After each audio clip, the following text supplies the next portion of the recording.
everyone, Loremaster of Sotek here, back with another article that makes my hair look like it's absolutely freaking the hell out and turning into static as I'm being absorbed into a digital realm. But anyway, there's another article today, one that came out about 3 hours ago from time of recording, and I forgot. So I'm going to cover it now. In addition to all of the conversation we had about 6.2 earlier, we also have the 25th anniversary of Total War, a quarter of a century of Total War being celebrated this year, and we are actually building up to the full celebration of what all that's going to entail, which includes a bit of explanation here. So why don't we just go through it pretty quick? It's not a super long article, so why don't we just hop into it. So it says, hey Total War fans, 25 years ago in a small one-room office just down the road from where I write this message, Total War was born. The vision was rooted in a love for both history and strategy game, with the aim of seamlessly mixing the best parts of grand strategy and real-time tactical battles into a single experience where you truly felt like the commander of a vast empire. During those early years, Total War's identity formed. The team were focused on authentic recreations, the most pivotal moments of human history from the age of antiquity through to the emergence of the great naval empires. As the genre evolved and our teams changed, we expanded into new territory by leaping into the fantastical, meticulously recreating Games Workshop's iconic Warhammer world as a truly unique strategy experience. There have been triumphs and tribulations throughout the years, especially on the tribulations recently, and we're honored and humbled to be one of the few video game franchises that get the chance to celebrate such a huge milestone. Without your support, this would have never been possible, so a massive thank you from all of us on this special day. And here seeing a good old, early 2000s, where they were working from Shogun to Medieval 2. Good lord. Some of you may remember from my update last year that we had plans to celebrate this anniversary in a meaningful way. Our teams are hard at work fine-tuning a program of content that not only shines a light on past games, but builds the foundation for us to begin revealing what we have planned for the future of Total War. And yes, this means the reveal of new games and new content. 25 years of Total War will begin with a look back at our legacy. Taking place from August until the end of November, we'll journey through each series that's been released since 2000. Expect content like retrospective video interviews, developer live streams, sales across our entire catalog, as well as fantasy and historical multiplayer tournaments. We also want to make this a celebration you can get involved in, so we'll be hosting giveaway competitions, inviting you to ask questions of our developers, as well as spotlighting your favorite mods and content creators who have helped make the Total War community what it is today. I've been here, Spire Court, nice place. Horsham's fun. Horsham's a cute little town. Beyond celebrating the past, we plan on welcoming the future of Total War in a big way. Behind the scenes, we're in the early stages of producing the Total War 25th Anniversary Showcase, the first video presentation of its kind in our history. Taking place in early December, this show will unveil the new games that you can expect to play in the near and distant future, as well as introduce you to the development teams making them. We have more details to share as we approach the end of the year, but whether you're a fantasy or history fan, there will be plenty to enjoy. Alongside all this activity will be more Total War Warhammer 3 content. Patch 6.2 arrives next week with a focus on magical items. The forthcoming Tides of Torment DLC will reveal its final playable faction in July. Okay, so not June anymore, but they popped it to July.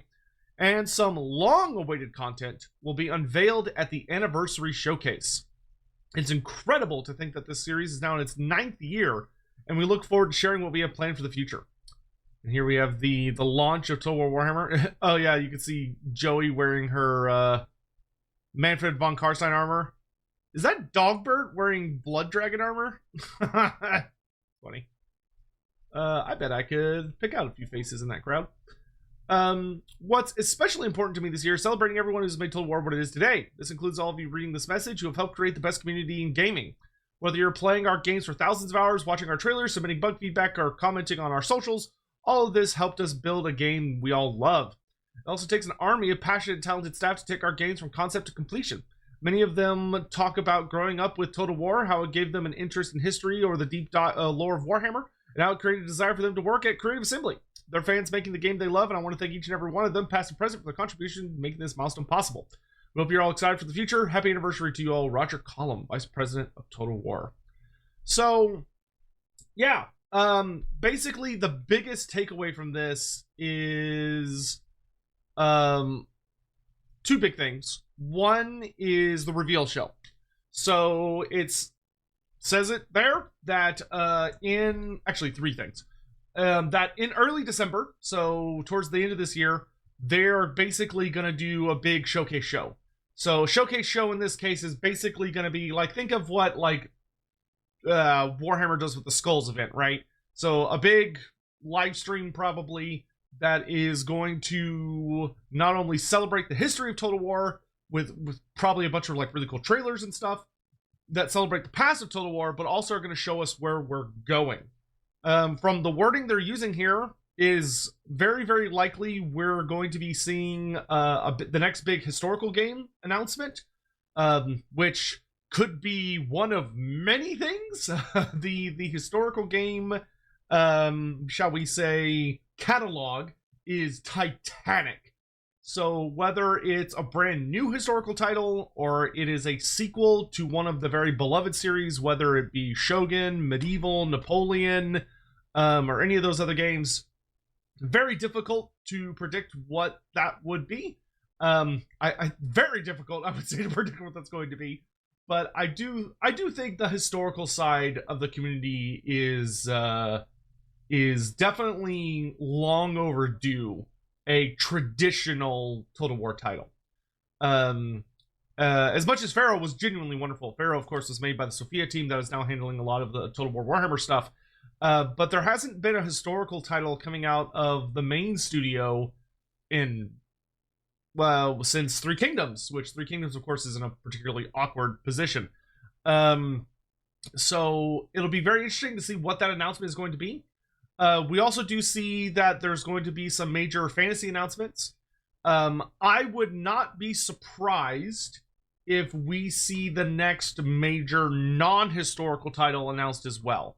I already saw the Chapter Master Valrak went and made a big old video about it. It's Total War 40,000, which it could be. I feel like he's declaring that with a little too much certainty, but it very well could be the long anticipated and long rumored announcement of a potential 40K game. But it could also be one of any other things. I mean, there have been rumors flying around about a Star Wars game. There have been rumors flying around about maybe like another fantasy title as opposed to a sci-fi title. Who knows what it could be. But in addition to that, there's also going to be some sort of big thing for actual Total War Warhammer. Some long-awaited content, they say. I will note that when it comes to long-awaited content, that's a tricky phrase for Total War Warhammer. As when it comes to things that I would call long-awaited, we kind of have a lot of the big things.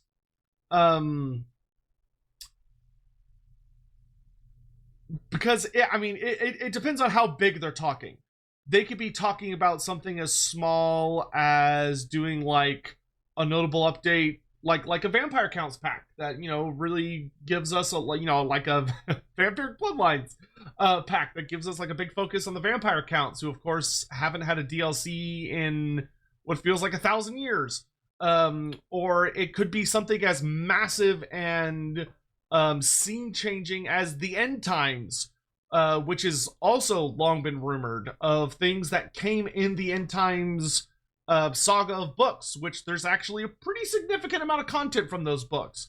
From Nagash and the Glotkin to Thanquol, and all of the units that followed them. There's a lot there that could potentially be played around with. It could be a new race. It could be something like the Dogs of War. The Dogs of War have long been rumored coming to Total War Warhammer, as we know that data miners did find files on the likes of Lucrezia Belladonna and Borgio the Besieger in the files, who would have been the two most likely headlining legendary lords for the Dogs of War. But I don't know. We'll have to see. There's a lot of things that could be, and it is exciting. I definitely feel a bit of the oof that I think a lot of people feel when they see this, as far as like Tides of Torment now looks like it's been delayed a little bit further. Initially, you know, we talked about getting the third faction reveal at the end of June. Now it's been pushed back to July. Granted, that's not much of a pushback because they're not saying the end of July. So if it's like the first week of July, then that's like not that big of a pushback. You know, it's just a few days. But it could be the end of July. Hopefully it's earlier in July. But with that, I would feel pretty confident saying that we're probably looking at an August release for Tides of Torment, which means that we very well could be looking at one DLC this year. Granted, that is not a guarantee. One of my personal biggest hopes is that after Tides of Torment, Creative Assembly will start doing small DLCs. Smaller, I should say. It's actually a set of videos I'm working on right now to propose a lot of ideas for what they could potentially do. But at the same time, I'm not as worried about gaps between DLCs because we get continuous content now. The patch system is vastly superior in my opinion, of being able to get like a nice little trickle of new units, refreshed content, you know, fixing up of older systems. Like I'm really excited for the magic, the refix of the magic system. I'm really excited for I would assume probably 7.1 or 7.2, which is probably going to be the Siege rework. I think honestly we're kind of at a point where the patches in many ways probably serve us better than the DLCs do. Obviously the DLCs are more exciting in like kind of a vacuum because it's just a bunch of new goodies, right? It's a bunch of new toys, and it usually comes with a pretty substantial rework for one or two factions. But I do think there is a lot to be said that if you if you're not one of the three factions that's getting goodies, the patches are tend to be significantly better for everybody. For regardless of who your favorite race is or who you like to play, the patches are just so much better than the DLCs, to be honest. Really the only big upside to the DLCs is they come with new units and new legendary lords and heroes and stuff, which is great. But I'm not that bummed about it, I guess would be the way I would put it. Like, as long as we continue getting some really nice patches every hot minute, you know, every 1 to 2 months, then really, okay, like I'm honestly fine with this. It'll be which, I mean, even the patches have been, I suppose, a little slower recently, seeing as we're going to 6.2 and it's June, so every 3 months ish. But at the same time, the patches we're getting now have significantly fatter reworks in them, where we're looking at AI overhauls plus rework systems for all races, plus a bunch of other stuff. So I guess it's an interesting kind of weight with WEIGHT,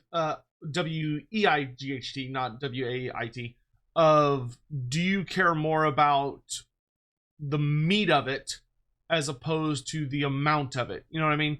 Do you care more about quality or quantity? I think I will always be on team quality. I'm kind of happy to wait, but that's also just my perspective. And yours could be entirely different and is just as valid. I will say I'm very excited to see what the big projects are in December. It's a very exciting time, I think, for the Total War community at large, because while, you know, at the end of the day, it can be easy to forget this, but, you know, our community isn't just Total War Warhammer, it's Total War, which includes the historical folks and includes whatever this upcoming fantasy title is. Which fantasy, I'm pretty sure from them, fantasy means sci-fi or fantasy, not sword and magic fantasy per se, but just not realistic or not historical means fantasy to them. But it'll be very interesting to see what happens. What I would love to see from y'all, if you don't mind, is what are your thoughts? Are you like, how are you feeling about, like, you know, how are you feeling about perhaps there only being one DLC this year? How are you feeling about, what do you think the big Total War Warhammer 3 announcement is going to be? Do you think it's going to be The end times? Do you think it's going to be the Dogs of War with a brand new race? Do you think it's just going to be like a really long awaited set of characters? Or like a big faction update for a faction like the Vampire Counts, who a lot of people love but haven't seen a DLC since Warhammer 1? I would love to hear y'all's thoughts down below. And also, you know, if for the next historical game and the next non-historical game, what are your hopes? What is it that you're like really craving to see? What is it that you want to see Creative Assembly tackle? I would love to hear all that information. But with that, yeah, happy 25 years to Total War. I mean, I'll say that Total War Warhammer has been an excellent ride. It's wild we're on year 9. It's even more wild that we're going to be celebrating a decade of Total War Warhammer in 2026. Like, damn. Hopefully it'll be a great year to celebrate it. And granted, there's no guarantee that this is the only DLC we're getting. They might sneak something in before the end of the year if they do something small. But it definitely, you know, I don't think there's going to be anything near the size of the Chaos Quadrilogy or the Tetralogy that we've had. If anything, it might be like a character or maybe some other gimmicks. But in any event, that's it for me. I will be doing a live, if you care, I'll just say that I'm doing some family stuff here in a little bit. But after that, later today, probably around 6 p.m.-ish CST, or maybe 6:30, give or take, I'm going to be doing a live stream because Games Workshop has released a pretty significant amount of new lore that is very, very interesting about Grand Cathay. So I'm going to be just chatting about lore and stuff. So if that sounds interesting to you, then consider joining me later this afternoon for that. And I'll be talking more about that as we go into the weekend. But until then, please take care, and I'll see you guys around.